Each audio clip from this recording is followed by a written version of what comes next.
Enciclopedia Informática. El avance tecnológico de las computadoras ha permitido una rápida evolución de los sistemas operativos. El software de sistema se encarga de gobernar la computadora, facilitando al usuario su manipulación, proporcionándole una serie de instrucciones para el manejo de la máquina, denominados comandos. Gestiona los recursos de memoria, espacio en disco y muchos otros, de forma que se mejore su rendimiento. Esto requiere que el software de sistema tome decisiones sobre qué programa se ejecutará, dónde se grabarán los datos o quién usará la impresora y en qué momento, siempre con la intención de mejorar el uso de esos recursos. Para controlar todas las tareas de la computadora es necesario dotar al sistema operativo de una estructura que permita organizar las funciones que tiene que realizar. La última tendencia es la utilización de arquitecturas modelo cliente-servidor, donde se pretende reducir el sistema operativo a un núcleo mínimo.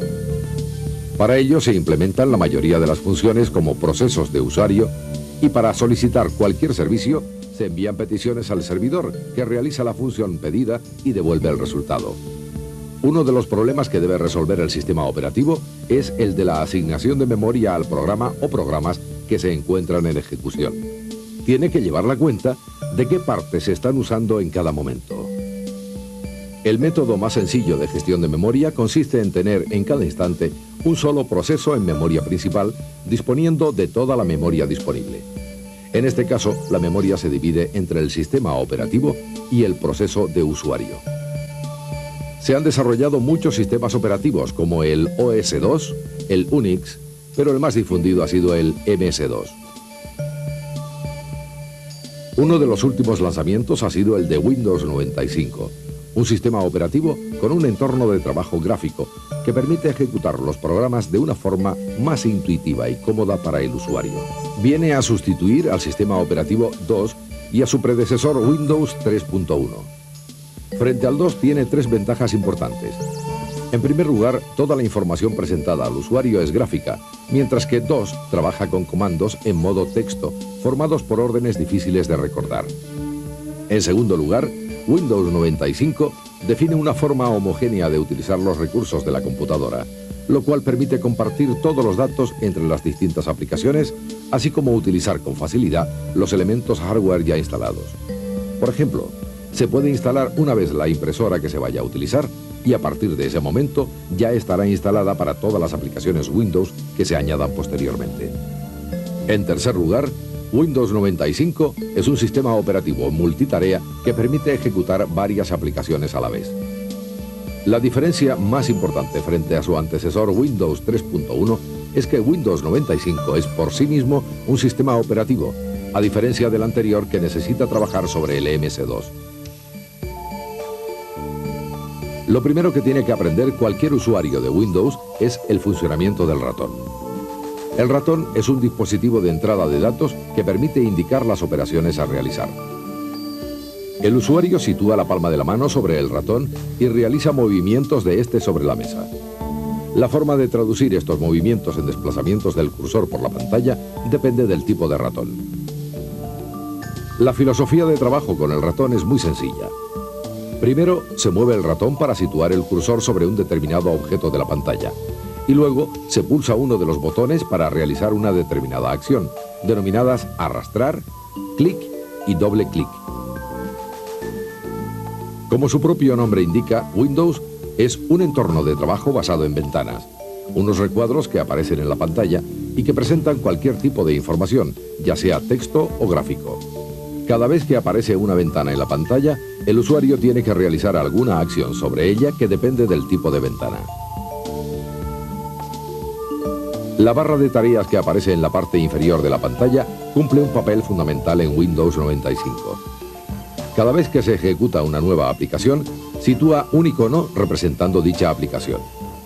Puesto que la barra de tareas siempre está activa, pulsando el icono de la aplicación se accede inmediatamente a ella.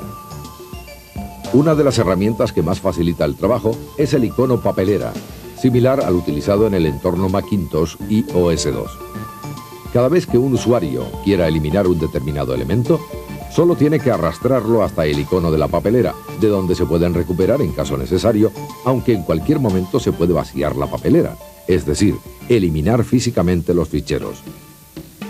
Uno de los programas de gestión más utilizados son las bases de datos.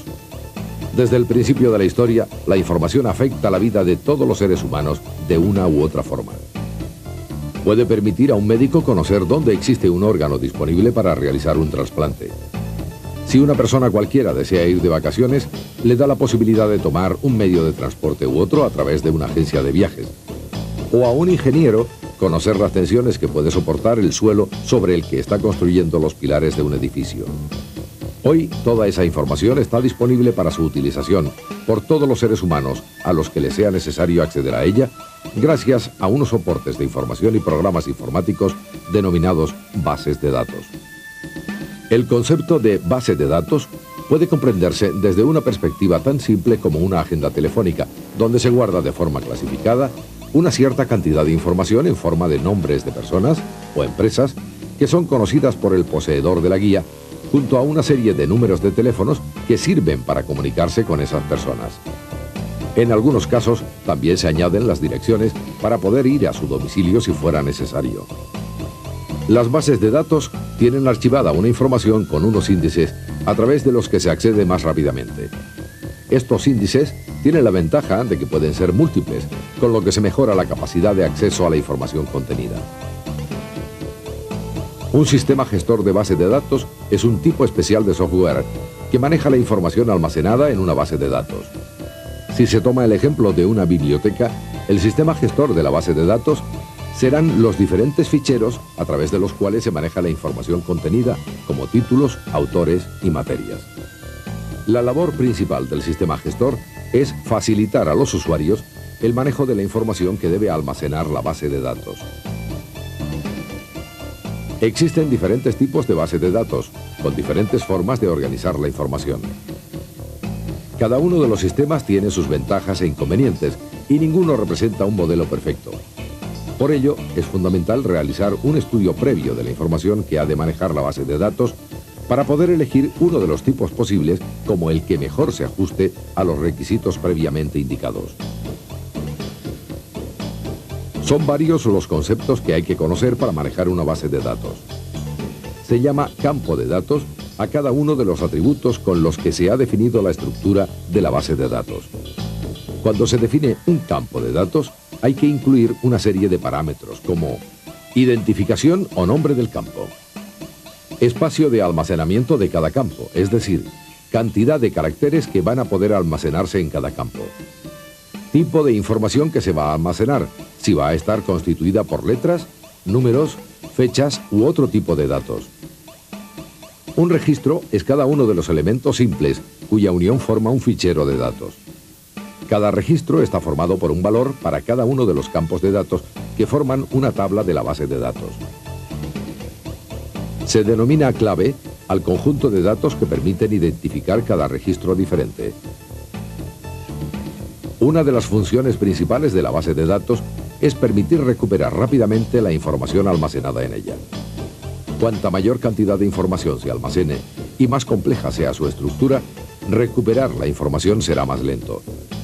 Para acelerar el acceso a la información, se van a crear índices, los cuales se generan normalmente a partir de las claves. Así, cuando se busca un registro, el sistema no tiene más que buscar el lugar de la base de datos al que apunta la entrada del índice correspondiente al valor de la clave de dicho registro y recuperar la información que allí se encuentra. Los sistemas de registro de bases de datos, como Access, vienen provistas de asistentes de diversos tipos, como el asistente de formularios, que permite establecer de forma rápida y eficaz el aspecto de los diferentes formularios que se van a crear. Otro de los programas más utilizados son las hojas de cálculo. Son un compendio de diversas actividades, cada una de ellas con un horizonte muy amplio. Si alguna especificidad se les puede reconocer, es la de manejar tablas de rótulos y números con relativa facilidad. Facilitan las tareas de hacer cálculos, crear gráficos que resalten las relaciones cualitativas entre datos, almacenan y gestionan información profesional y proponen alternativas para tomar decisiones. Cuando se abre una hoja de cálculo, el papel se transforma en la pantalla de la computadora. En la zona central se escriben los datos y se realizan los cálculos colocándose la información en filas y columnas. La intersección de una fila con una columna se denomina celda. Cuando se introducen datos, se hacen las celdas. Es posible mostrar celdas de la tabla que no se ven en la pantalla con solo mover el cursor. Se organizan los datos en celdas y se ponen textos que aclaren el significado de los números. Los textos reciben el nombre de rótulos en la hoja de cálculo. En una celda se pueden escribir números, textos y las fórmulas con las que se hacen los cálculos. Si la hoja de cálculo recibe como primer carácter de una celda una letra, lo toma como rótulo. Si recibe un número, lo toma como valor. Es posible introducir fórmulas para hacer todo tipo de operaciones, tanto aritméticas como sumas, restas, multiplicaciones y divisiones, como residuales, porcentajes, potencia o factoriales, así como operaciones lógicas como igual que, mayor o menor que, no igual que o mayor, igual o menor que. Hasta hace relativamente poco tiempo, para escribir una carta se utilizaba una pluma o un lápiz y una cuartilla de papel. Sin embargo, este método tradicional plantea bastantes problemas en cuanto a la interpretación de los caracteres. Cada persona tiene un tipo de letra particular y esto hace que la lectura de un texto no sea todo lo rápido que se quisiera. A veces se llega hasta el punto de no entender el significado de ciertas palabras. Para evitar este problema, surgieron las máquinas de escribir que utilizan un conjunto de caracteres mecánicos. De esta forma se consiguió uniformidad en el texto escrito. En la actualidad se han visto sustituidas por un programa de computadora que facilite este trabajo. Entre las ventajas de utilizar las computadoras hay que destacar una fundamental, que es la de permitir guardar el texto escrito en un fichero que se puede recuperar posteriormente para realizar las modificaciones oportunas. Una vez escrito el texto, se pueden hacer tantas modificaciones como se quiera e imprimir el número de copias que se necesite. Los actuales procesadores de textos han conseguido aportar gran número de herramientas que facilitan la realización de cualquier documento con una velocidad y facilidad asombrosas. Correcciones de textos, sinónimos, macros que permiten acelerar trabajos rutinarios, escribiendo cientos de palabras con solo pulsar una tecla. Utilización de archivos ortográficos en diversos idiomas. Búsquedas de palabras o bloques. Plantillas predefinidas. Cientos de tipografías y caracteres. Creación automática de sobres. Fusiones con direcciones contenidas en bases de datos. Clasificación y tantas funciones que permiten la creación de excelentes documentos. El tratamiento de las presentaciones ha logrado obtener aspectos muy cuidados y profesionales en los trabajos.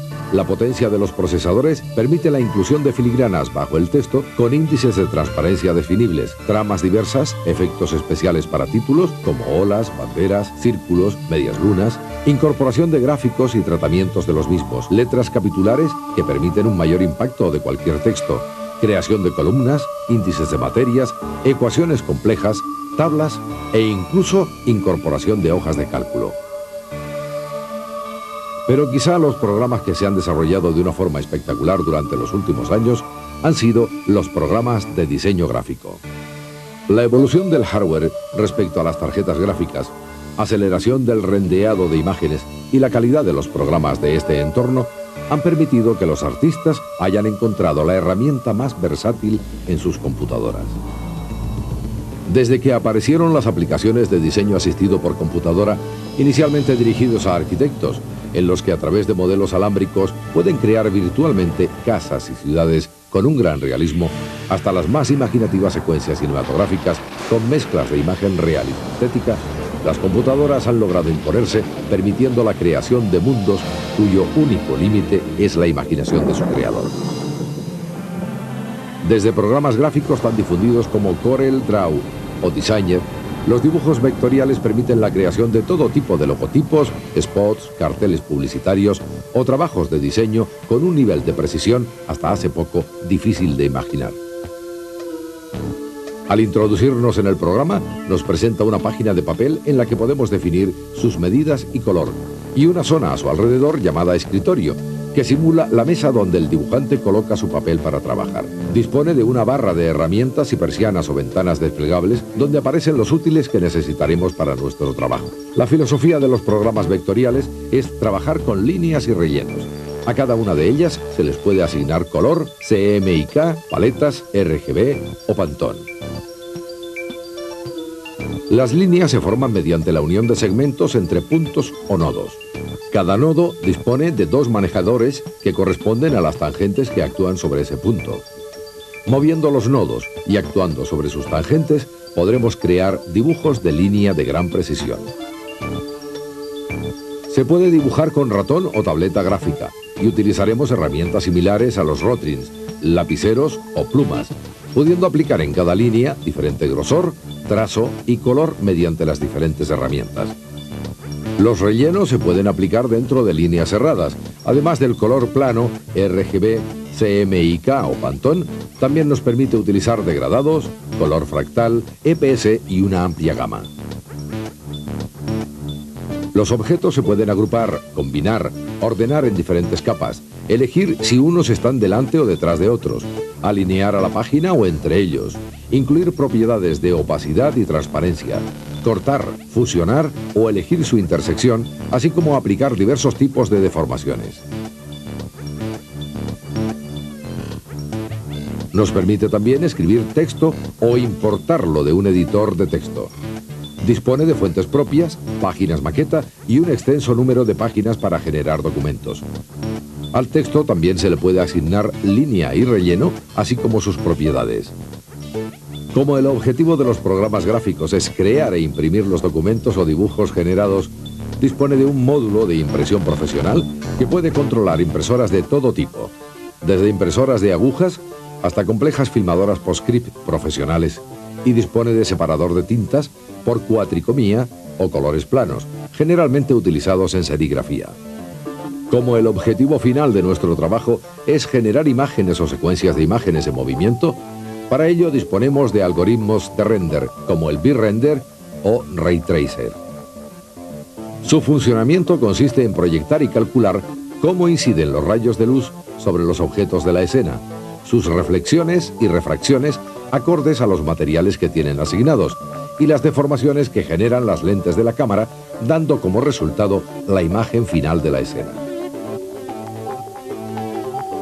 Durante los últimos años, uno de los sectores que ha experimentado un mayor auge ha estado basado en las aplicaciones multimedia. La palabra multimedia no es nueva y se utilizaba antes de la aparición de las computadoras personales para designar a aquellas presentaciones o demostraciones que englobaban más de un medio o método para realizarla. Si se entiende que el significado de sistema multimedia es el que se deriva del American Heritage Dictionary, entonces un sistema multimedia es cualquier sistema que se apoye en más de una sola clase de medio.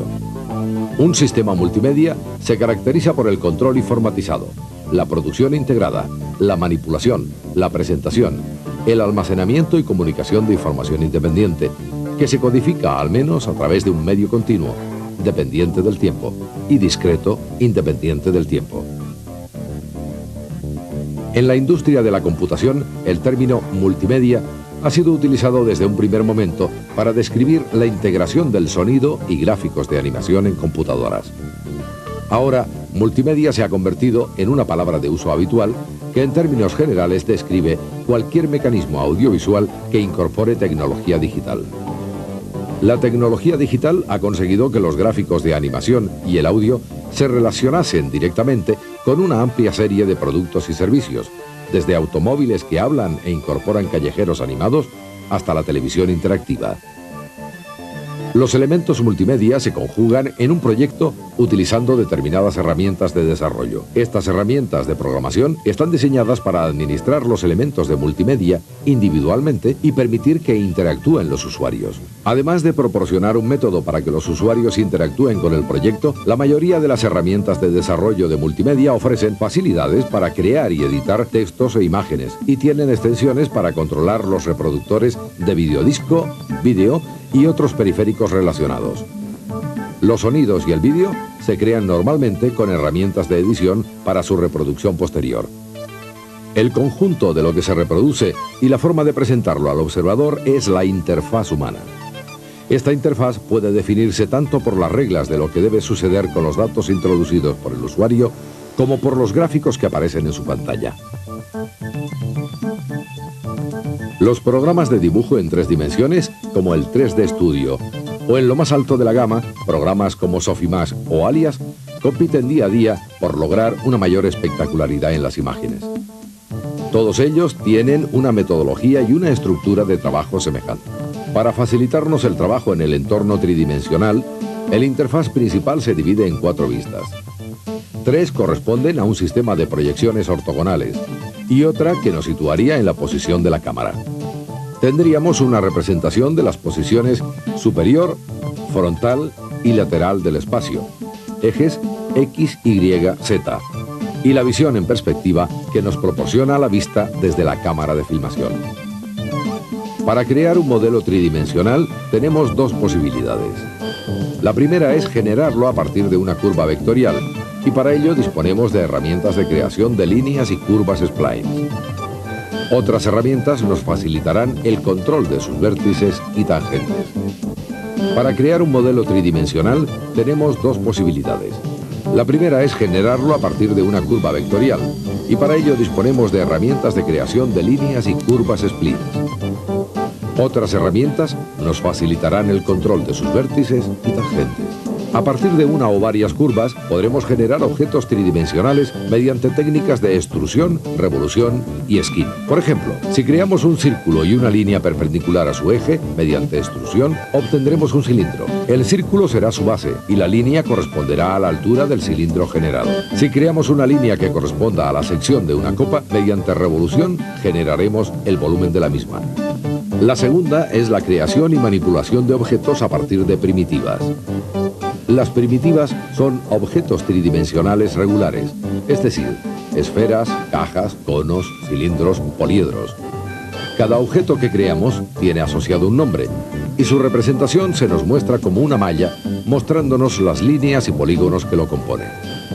A estos objetos de malla podemos asignarles materiales y texturas que nos permitirán darle el aspecto deseado. Decidiremos el color que tienen, las propiedades del material, si es de cristal, metal, plástico o madera. Podemos asignarle también texturas parametrizadas de bitmaps o algoritmos fractales. En el espacio en 3 dimensiones que nos movemos, disponemos de la posibilidad de crear cámaras con propiedades similares a las reales, con control de zoom, banqueo, diferentes ópticas. En este tipo de programas, en lugar de pintar los objetos, utilizaremos luces para generar los claroscuros de la escena.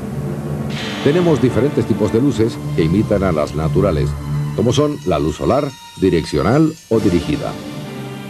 Al incidir sobre los objetos de la escena, además de iluminarlos, generan las sombras que estos producen. Todos los objetos, luces, cámaras y materiales pueden ser animados en el tiempo y controlados a través de curvas de velocidad y aceleración. La integración del sonido puede reforzar la comprensión que el usuario tenga de la información presentada en otro tipo de medio, y esto puede llevar a entender mejor la información. El sonido se puede conseguir en diferentes formatos: REC, WAV, MID, MOD, IF, etc., siendo el más difundido el WAV. El MIDI, Musical Instrument Digital Interface, es un conjunto de mensajes que permite la intercomunicación entre 2 máquinas. Por tanto, tiene que existir un transmisor y un receptor. El transmisor genera los mensajes y los transmite vía WARP. El receptor toma los mensajes y ejecuta los comandos e interpreta los datos que constituyen dichos mensajes, pudiendo ser transmitidos sobre 16 canales. El interfaz MIDI implementa 4 modos de distribución de datos obtenidos como combinaciones de 3 mensajes: omni, poly y mono. En la información transmitida se incluyen datos como número de nota, velocidad, valor, número de controlador, conmutadores, número de programa, puntero de posición de canción, selección de canción, afinación, reloj, comienzo de la canción y mensajes exclusivos de sistema. Como se ve, una compleja emisión de datos que potencia de forma espectacular nuestros sistemas para aplicaciones musicales. Los sonidos digitalizados son muestras de sonido. Cada enésima fracción de un segundo se toma una muestra de sonido y se guarda como información digital en bits y bytes. La velocidad de muestreo es la frecuencia con que se toman las muestras y el tamaño de la muestra es la cantidad de información almacenada de cada muestra. Mientras más seguido se utilice una muestra y almacene más datos de ella, mejor será la resolución y la calidad de reproducción del sonido capturado. Las tres muestras de frecuencias más a menudo utilizadas son calidad CD, 44.1 kHz, 22.05 kHz y 11.025 kHz. Los tamaños de las muestras son de 8 o 16 bits. Mientras más grande sea el tamaño de la muestra, mejor describirán los datos el sonido grabado. Un tamaño de muestra de 8 bits proporciona 256 unidades iguales para describir el rango dinámico o amplitud del sonido capturado, mientras que un tamaño de muestra de 16 bits da la sorprendente cantidad de 65.536 unidades iguales para describir el rango dinámico. Utilizando los programas adecuados, podemos manipular los ficheros de audio hasta lograr obtener los resultados deseados. Funciones como recortes, empalmes, ajustes de volumen, conversiones de formato, fundidos, ecualización, ajustes de tiempos, procesamiento digital de señales, inversión de sonidos, mezclas y muchos otros han hecho de las estaciones de sonido computerizadas las herramientas más prácticas e imprescindibles para la realización de trabajos en el campo del sonido digital. Otro de los elementos fundamentales en cualquier proyecto multimedia es la inclusión de imágenes de vídeo. Constituye una herramienta muy poderosa para acercar al usuario a la realidad. Permite presentar los mensajes en forma efectiva y reforzar la historia que se quiere mostrar. De todos los elementos de multimedia, el vídeo es el que exige mayores requerimientos de la computadora y memoria. Hay que tener en cuenta que una imagen fija de color en la pantalla de la computadora puede requerir hasta 1 megabyte de memoria. Si se multiplica esto por 30, que es el número de veces por segundo a que debe reemplazarse una imagen para dar la sensación de movimiento, se podrá comprobar que se necesitan 30 megabytes por segundo para reproducir vídeo. El solo hecho de mover los datos de las imágenes a esa velocidad, desde la memoria de la computadora hasta la pantalla, representa un reto hasta para las capacidades de procesamiento de una supercomputadora. Por eso, los mayores esfuerzos de investigación en multimedia se invierten en la compresión de las imágenes digitales de vídeo para llevarlas a dimensiones más manejables. Para reproducir un solo cuadro de vídeo digital con componentes a 24 bits, se necesita cerca de 1 megabyte de datos de computadora. 10 segundos de vídeo llenan un disco duro de 300 megabytes. Dada la imposibilidad de manejar tales volúmenes de información, ha sido necesario recurrir a sistemas de compresión y descompresión de vídeo que permitieran trabajar con vídeo en tiempo real a pantalla completa. Algoritmos de compresión de imágenes de vídeo a tiempo real, como el JPEG, MPEG, DVI y CCube, permiten comprimir información de vídeo digital en relaciones que van de 51 a 201. Para la realización de proyectos multimedia, existen equipos de herramientas básicas que contienen sistemas de desarrollo y aplicaciones de edición de texto, imágenes, sonido y vídeo en movimiento. En las herramientas, basadas en tarjetas o páginas, los elementos se organizan como páginas de un libro. Se puede disponer de miles de páginas en un libro. Estas herramientas son adecuadas cuando gran parte del contenido consiste en elementos que pueden verse individualmente, como las páginas de un libro o como las tarjetas de un fichero. Los sistemas de desarrollo permiten ligar estas páginas o tarjetas en secuencias organizadas. Se puede saltar, si así se le ordena, a cualquier página que se desee dentro de un patrón de organización estructurado.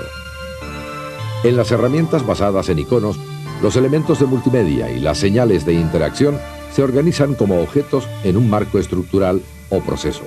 Las herramientas basadas en iconos, controladas por eventos, simplifican la organización de su proyecto y siempre despliegan diagramas de flujo de actividades junto con vías de bifurcación.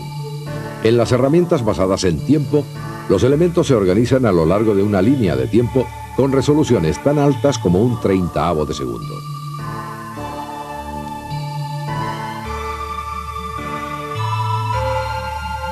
Las herramientas basadas en tiempo son adecuadas cuando tiene un mensaje con un principio y un fin.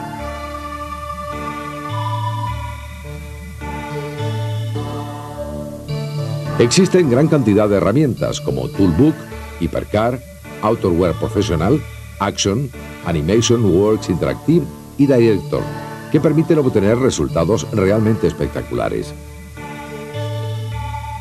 El nacimiento en 1991 de la World Wide Web creó una nueva dimensión en términos de accesibilidad y funcionalidad dentro de Internet. El HTTP, como sistema de transferencia de ficheros de una gran eficacia, y el URL definía una nueva forma de localizar ficheros de datos donde quiera que se encontrasen dentro de la red. La filosofía de que la red debía contener algo más que meros ficheros o gráficos llevó en 1993 a Mark Pese y Tony Parisi a desarrollar un entorno de 3 dimensiones que permitiera navegar por los objetos gráficos dentro de la red. En 1994, la First International Conference decidió abordar el desarrollo de un lenguaje común para describir escenas 3D dentro de la World Wide Web. Así surgió la idea del Virtual Reality Modeling Language.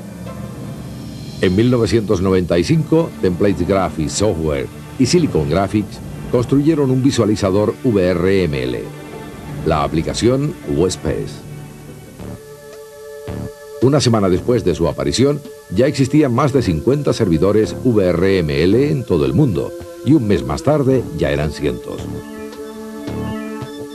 VRML es un lenguaje destinado a describir simulaciones interactivas con múltiples participantes dentro del conjunto de mundos virtuales de Internet.